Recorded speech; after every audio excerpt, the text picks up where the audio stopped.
చెప్పు. పెద్ద అన్నం కదా. అన్నం తినే ముందు, తిన్న తర్వాత తినే ముందు ఎందుకు చేయాలి?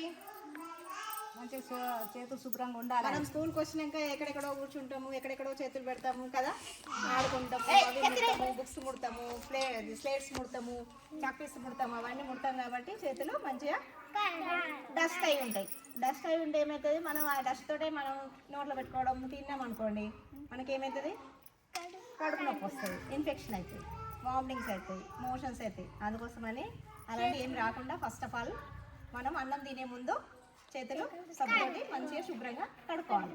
ఎట్లా చెప్పండి, ఎన్ని స్టెప్స్ చెప్పండి, మీకు తెలుసా?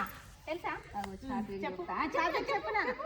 ఫస్ట్ ఆఫ్ ఆల్ వాటర్ తీసుకోవాలి, చేతిలో కొంచెం సోప్ పెట్టుకోవాలి, వాటర్ తీసుకొని సోప్ తోటి ఎలా ఫస్ట్ ఆఫ్ ఆల్ ఇట్లా రబ్ చేయాలి. తర్వాత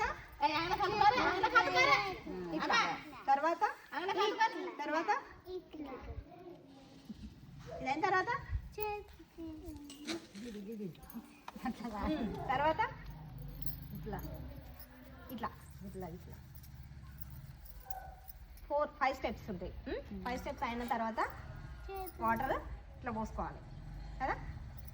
కడుక్కోండి, చూద్దాం. మేడం వీడియో తీయకండి కదా, ఇట్లా మామూలుగా తీయండి, ఫోటో తీయండి. మీరు కనిపిస్తలేదు, మీరు కనిపిస్తలేదు, బ్యాక్ సైడ్ నుండి వస్తున్నారు.